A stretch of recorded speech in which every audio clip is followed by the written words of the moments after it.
మనం పరిపాలించే వాళ్ళు మంచి వ్యక్తులుగా ఉండాలి. అది ఎవరైనా కూడా మీరు డిసైడ్ చేసుకునేయండి. ఇక కేసుల్లో నంబర్ 1 ముఖ్యమంత్రి జగనే. ఇది సూపర్. అంటే ఓన్లీ ఇండియా వైజా లేకపోతే ప్రపంచవ్యాప్తంగానా, ఎక్కడ నంబర్ 1 ఎందుకు అన్ని ఎక్కువ కేసులు ఉన్నాయని జగనన్న మీద.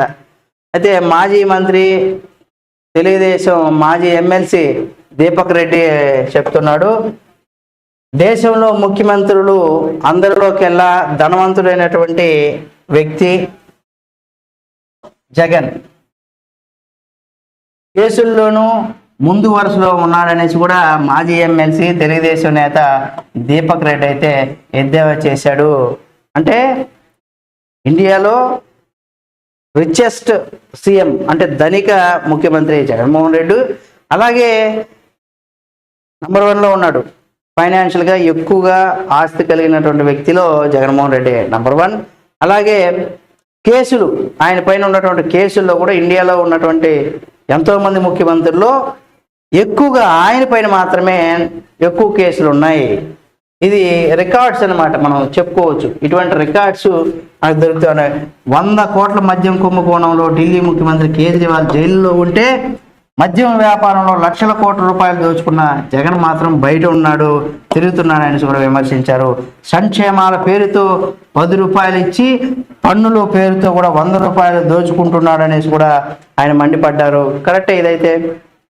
సంక్షేమ పథకం పేరుతో 10 రూపాయలు ఇచ్చి 100 రూపాయలు అయితే దోచుకుంటున్నాడు ఆయన మండిపడ్డారు. మంగళగిరిలో తెలుగుదేశం పార్టీ కేంద్ర కార్యాలయంలో బుధవారం ఆయన విలేకరులతో మాట్లాడుతూ, దేశంలోనే ఎక్కడా లేనంతగా పెట్రోలు డీజిల్ ధరలు వైసీపీ ప్రభుత్వం పెంచిందనేసి కూడా చెప్పుకొస్తున్నారు. అది ఇది కొంత ఇది పన్నులు తగ్గించుకోకపోయినా కానీ రాష్ట్ర ప్రభుత్వం మిగతా ఇంచుమించుగా అన్ని చోట్ల ఒకే విధంగా ఉంటుంది. ఏకంగా 9 సార్లు విద్యుత్ ఛార్జీలు, ఓకే ఇది ఒప్పుకుంటాం, కానీ పెట్రోల్ డీజిల్ అయితే దాన్ని కొంత జగనన్నకి అంత ఇదేం లేదు. కానీ ఏకంగా 9 సార్లు విద్యుత్ ఛార్జీలు పెంచారు. నేను ఉన్నాను, అవును ఉన్నాడు, పెంచడానికి ఉన్నాడు, నేను విన్నాను. పెంచింది ఏందయ్యా, పెంచాం కదా, మరి మీరు అడిగితే ఏందయ్యా, నేను విన్నాను కదా, నేను ఉన్నాను, పెంచినాను, నేను విన్నాను, మీరు పెంచారని చాలా అడిగారు కదా, నేను విన్నాను, ఓకే అని గత ఎన్నికల్లో ప్రచారం చేసినటువంటి జగనన్న 5 ఏళ్ల ప్రజల కష్టాలు కనబడడం లేదు, వినబడడం లేదు. ఉన్నానని చెప్తాడు, విన్నానని చెప్తాడు, ఉన్నాడు, విన్నాడు, మీ సమస్యలన్నీ విన్నాడు, చూస్తూ ఉన్నాడు. కాబట్టి అయితే ఏంటి, ఆయన ఉన్నాడు, నేను చేస్తానని చెప్పలేదు కదా, నేను ఉన్నాను అన్నాడు, ఆయన ఉన్నాడు, నేను విన్నాను, మీ సమస్యలు నేను విన్నాను, అది చేసే పనే కదా. కాకపోతే దాన్ని మీకు నేను ఉన్నాను అంటే మీ సమస్యలు కానీ విన్నాను, నేను విని మీ సమస్యలు చూసి నేను మంచి చేస్తానని నేను చెప్పలే కదా జగనన్న. కాబట్టి దాన్ని తప్పు పట్టకూడదు. కాబట్టి నేను ఉన్నాను, నేను విన్నాను అని చెప్పి ప్రచారం చేశాడు, కరెక్టే చేసుకున్నాడు. కానీ మీకు మంచి చేస్తానని అయితే జగనన్న చెప్పలేదు కదా, మంచి చేస్తానని అయితే చెప్పలేదు కదా జగనన్న. కాబట్టి దాన్ని మనం అడగడానికి అర్హత లేదు. ఎందుకంటే మనం ఆయనకి ఓటేసిన తర్వాత ఇంకా ఆయన చెప్పినట్టే మనం వినాలి.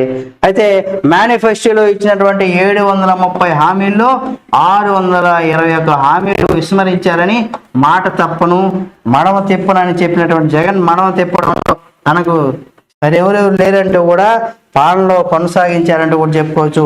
అధికారంలోకి వస్తే మద్యపాన నిషేధం చేస్తానని మాటిచ్చి అధికారంలోకి వచ్చాక మద్యం మాఫియాని పెంచి పోషిస్తున్నాడు జగన్మోహన్ రెడ్డి గారు అంటూ కూడా, ఇది సరే 100 మార్కులు పేపర్ అనుకో, ఇది 1,00,000% ఆయన దీని అయితే బ్రేక్ చేశాడు. 100% అంటూ ఉంటాం కదా, ఇక్కడ 1000 కాదు 1,00,000% అయితే మద్యపాన నిషేధం చేసిన తర్వాత మళ్ళీ వచ్చి ఓట్లు అడతాను అన్నటువంటి జగన్మోహన్ రెడ్డి గారు అది మాట తప్పుతాడు, మడవ తిప్పుతాడు. దీనికి కాదు, అది వేరే. మాట తప్పడం, మడవ తిప్పడం ఇటువంటివి అయితే ఉన్నాయి. ఈ రకంగా అయితే కొనసాగుతూ ఉన్నాయి. అయితే కల్తీ మద్యంతో ఇక్కడ చాలా మంది అయితే అసలు అక్కడ దొరికేటువంటి మద్యం ఏదైతే ఉందో కల్తీ మద్యంతో వందలాది మంది ప్రాణాలు కాపాడుకోవాలనేటువంటి పరిస్థితి అయితే అక్కడ చూస్తూనే ఉన్నాం. కాబట్టి అటువంటి పరిస్థితులు కూడా ఉన్నాయి. ఇక మరికొన్ని చాలా మంది అనారోగ్యానికి కూడా పాలవడానికి కారణం, ఇప్పుడు మద్యాహ్నం తాగి అనారోగ్యానికి గురైతే వాళ్ళు హాస్పిటల్కి వెళ్తారు. హాస్పిటల్ ఆరోగ్యశ్రీ అంటే అక్కడ ట్రీట్మెంట్ చేసేటువంటి పరిస్థితి లేదు. ముందు ఇచ్చినటువంటి బాకీ ఇంతవరకు కూడా ప్రభుత్వం చెల్లించట్లేదని కూడా చెప్తా ఉన్నారు. మరి అందుకనేసే కూడా అందరికీ కావాలి కదా హాస్పిటల్స్, ఇప్పుడన్నీ ఖాళీగా ఉంటాయి. పాపం వాళ్ళు ఎలా బతకాలి? లక్షల లక్షల జీతాలు ఇచ్చి డాక్టర్లు పెట్టుకుంటారు హాస్పిటల్లో.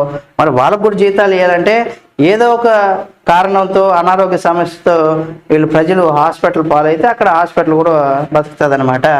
అటువంటివి చేసుకుంటున్నారని కూడా చెప్పుకోవచ్చు. అలాగే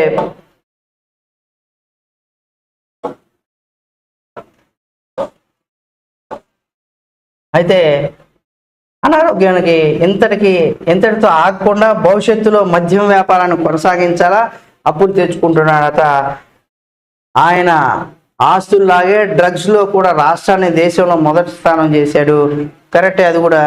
గతంలో విజయవాడ చిరునామాలో గుజరాత్ డ్రగ్స్ పట్టుబడినటువంటి కంటైనర్ను ఇప్పుడు విశాఖ డ్రగ్స్లో దొరికినటువంటి కంటైనర్ పాత్రదారులు, సూత్రధారులు వైఎస్ఆర్ కాంగ్రెస్ నాయకులు అంటూ కూడా ఆయన చెప్పుకొస్తున్నారు. అంటే మీకు అర్థమై ఉంటుంది.